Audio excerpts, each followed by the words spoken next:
Satu kotak itu kalau ada tamu istri saya tak suruh keluar. Jagongan kita dengan Habib Soleh. Ngobrol sama tamunya. Ya betul tempatnya cuma kayak gitu. Lama juga kontrak lama. Terakhir kemarin kos malah satu kamar juga. Ini saya sudah 12 tahun kontraktor. Alhamdulillah. Ada yang 12 tahun ya itu. Kontrak ada ya 12 tahun. Ada nih. Enggak apa-apa, asik dinikmati aja. Iya, disyukuri ya. Kayak cerita yang pernah. Itu kalau di kafe lucu tuh. Kalau pas bangun tidur bangun biasa tengah kamar mandi. Ngantri. Wah, tanggal 10 ngantri wajar nih, Mas. Ya. Akhirnya saya ke pondok musik. Tapi ya dinikmati. Semua proses itu indah. Kalau mau menikmati. Kalau Gusti Allah itu kalau mau pengen orang bikin kaya ya saling gampangnya, kalau mau bangkrut ya saling gampang. Wajib. Jadi itu yang akhirat Tarik dulu. istimewa harus nyantri. Sodako yang paling banyak itu ketika kita bersodako kepada anak kita. Juara banyak sekali. Bahkan malah kalau menurut guru saya yang hafal Quran itu, kalau orang hafal Quran nanti di akhirat dia punya bonus masuk surga di luar hisab. 10 tiket masuk surga di luar hisab. Keren ini. Orang anaknya hafal Quran, uang tuanya lurus dilipuk di satu. Enak banget nih. Tapi kan dengan kemuliaan sebesar itu otomatis perjuangan Indonesia ini juga bisa. Hukumnya hanya bisa baca Al-Quran tapi nggak ngerti. Nggak apa-apa, alhamdulillah. Kan ada baca Quran harus mengerti artinya. Bisa harus. Ini kan ibadah. Yang penting ibadah bisa kita jangan jauh-jauh sama alim ulama. Karena ini nanti yang jadi imam kita. Jadi di padang mahsyar nanti dunia sampean dari siapa? Misal dari sini. Ini beliau ini kan dari kepada gurunya. Sampean makmum sama Ustaz makmum sama Pak Yai. Pak Yainya sama gurunya sama gurunya sampailah makmum pelajaran Nabi. Aman. Ini urusan dunia aja, enggak ada ngajinya, enggak sambung sama Ustaz, Gus, Habib lah ya. Nanti akhirnya kalau ini dunia nggak ada takdir kayanya, dunia melangsa akhirnya Komplit ya. tambah parah. Menurut Habib sendiri. Salat itu sesuatu yang istimewa. Teh, Ibadah apa putih? Air putih aja. Air putih. istimewa sekali sholawat itu karena ibadah yang paling gampang. Sampai lagi posisi marah, baca sholawat dapat pahala, diterima. Sampai bahasa sholawatnya tinggu imu buat kesombongan. Misal, ibu bersolawat, cerita karo bapaknya, aku sedino mau sholawat 16.000. Itu tetap diterima dan kerennya. Tapi ketika kita bersedekah berinfak, cerita misal bilang dia itu aku infak saya bersedekah 17 juta misalkan, hilanglah adanya, tidak diterima. Terus kerennya sholawat itu sama keadaan wudhu dapat pahala, tidak keadaan wudhu dapat pahala, posisi duduk dapat pahala, posisi berdiri dapat pahala, posisi tiduran sekalipun dapat pahala, posisi marah juga dapat pahala, tidak marah pun dapat pahala. Dan katanya itu Fulan bin Fulannya di bawah bosnya. Iya. Bapak dua orang tua kita. Itu ketika kita bersolawat itu nanti ada malaikat yang ditugaskan Allah untuk mencatat sholawat itu. Apa yang kita baca sholawatnya itu nanti dibawa naik Pak, naik ke atas. Dihubung-hubungnya sampai itu juga. Ini sholawatnya Fulan bin Fulan. Fulan bin Fulan. diputar-putar. Setelah itu turun ke makamnya Kanjeng Nabi, ngapuri. Ini sholawatnya si A bin B misalkan bapaknya B. Semakin kita banyak bersolawat, semakin kita banyak mengenalkan Quran kita kepada Kanjeng Nabi. Sallallahu alaihi wasallam. Terus dengan kita banyak sholawat ini juga, sholawat ini bahkan dijanjikan ketika kita mau najah itu terakhir kita hidup di dunia ini najah. Ini malaikat pencabut nyawa berjanji sama Kanjeng Nabi, barang siapa yang bisa melanggengkan istiqomah baca sholawat minimal 100 kali atau 1000 kali sehari, minimal 100 sampai 1000 seharinya itu, maka nanti meninggalnya ini kata si pencabut nyawa ini malaikat ini, berarti elenya nyabut ini seperti beliau mencabut para nabi, para rasul, para wali, orang-orang soleh, artinya halus.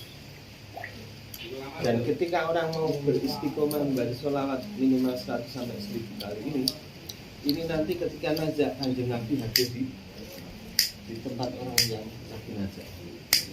Kenapa Kanjeng Nabi sampai menghadiri nunggoni orang seperti itu?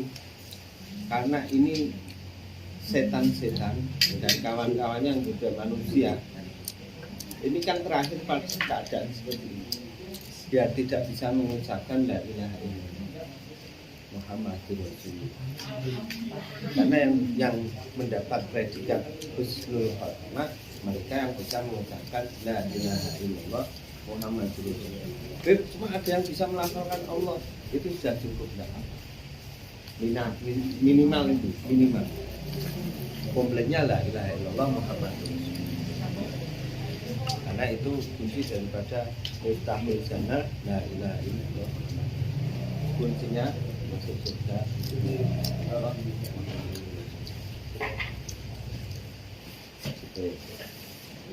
Banyak sekali manfaat sholawat ini. Bahkan ada teman cerita, ini non Islam setiap punya masalah sekecil seberat apapun, setiap punya masalah dari kecil sampai berat. Ini beliau berziarah di wali Allah, ziarah di tempatnya wali yang dibaca sholawat. Sallallahu alaihi wasallam. Setiap punya masalah. Kalau dipikir-pikir secara akal, sahadatnya sudah beda. Tapi yang luar biasanya itu, karena Nabi kita adalah rahmatan lil alamin, wa ma arsalnaka illa rahmatan, dan tidak Allah mengutuskan Nabi kita kecuali untuk membantu Allah. Asal yang mau sama beliau dapat rahmat. Lebih-lebih kita yang jelas sahadatnya, harusnya kan gitu harusnya. Cuma terkadang lucu gitu. Orang lain yakin, kita sendiri rapati kan. Ada yang tidak yakin sih sana ayo gitu ya gitu. Kalau adab sendiri Bib, adab membaca salawat harus kita sapa dulu baginda kayak assalamualaikum ya Nabi warahmatullahi wabarakatuh.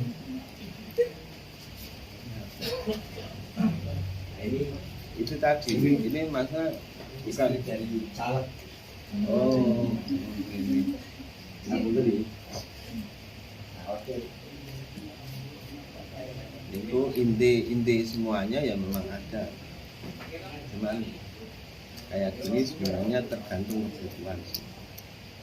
Nanti puncaknya memang kayak ibadah ini puncak daripada ibadah kita tidak diciptakan Allah kecuali untuk kita. Puncak daripada ibadah itu rasa mahabbah, cinta. Pertama umur dia. Waalaikumsalam. Kau Habib, baru botol Habib. Iya. Biasa. Allahu Akbar, ingat anaknya di pesantren. Allahu Akbar, ingat jangan bayar apa iuran. Kan khusus Allah repot ya. Akbar. Waduh, token udah mau habis listrikku tadi itu tuh tat waduh nyut katanya sehidup matiku aku serahkan kan. Wah. Untungnya di situ. Tapi itulah Sholat Allah itu. Ada sholawat. Di mana sholawat itu jelas diterima. Gitu. Nah, dengan adanya sholawat ini diterima, ya kita tinggal baik prasangka kalau Allah Ta'ala dan sholat kita juga diterima. Masuk dalamnya ada sholat rasi cangking, kalau sholawat itu sholat kita kan hanya penting. Untung itu diselamatkan dengan sholawat. Sholat kita itu amannya di situ. Jangan kecil hati, apapun keadaan kita, yang penting tetap sholat. Kalau diterima tidak diterima bukan urusan kita, kewajiban kita ini adalah sholat kepada Allah Ta'ala sebagai penghambaan kita kepada Allah. Bukan merupakan suatu kebutuhan sebetulnya. Iya. Jadi ibadah itu pertama secara umum namanya kewajiban. Kewajiban itu secara umum. Levelnya level pertama itu ibadah namanya kewajiban. Di mana orang kalau tidak diwajibkan ini tidak bakal melaksanakan. Wajib itu artinya harus dikerjakan. Ketika tidak mengerjakan kena dosa. Kan akhirnya pengerjaannya ini karena ketakutan kalau kita mendapatkan dosa. Ini level umum. Dan di level ini Masuknya di syariat berarti ya? Iya. Tapi ini aja sudah alhamdulillah. Betul ya? Ditakdirke urip ning dunya bisa nglakoni salat itu luar biasa. Ini hanya cerita redaksi itu kayak gitu. Jadi secara redaksi umumnya pertama wajib. Naik levelnya namanya kebutuhan. Ya.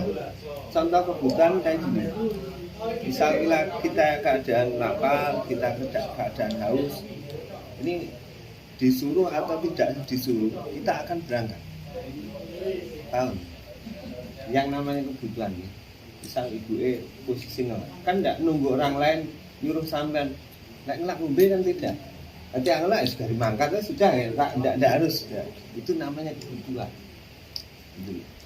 Nah ini level di atasnya kewajiban karena kita butuh. Kenapa?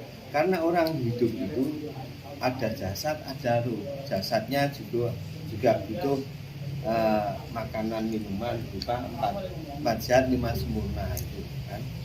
Nah, ruh kita juga ada ruhnya kita ini juga membutuhkan makan minum 4 sehat 5 sempurna juga rukun Islam.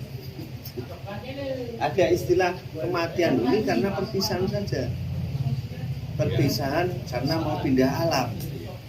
Berpisahlah antara jasad dengan ruh.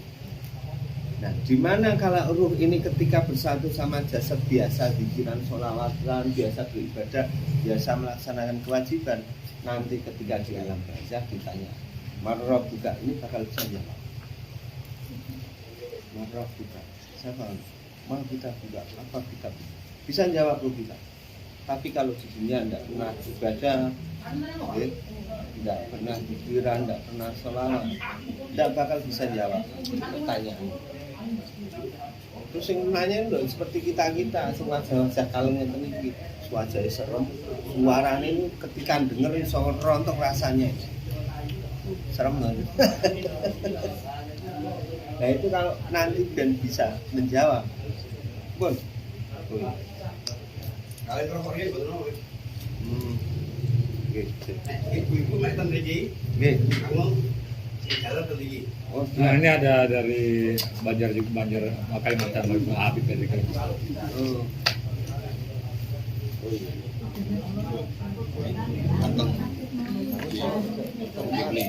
Alhamdulillah bi dapat pencerahan bi. Sallallahu ala sadina Muhammad.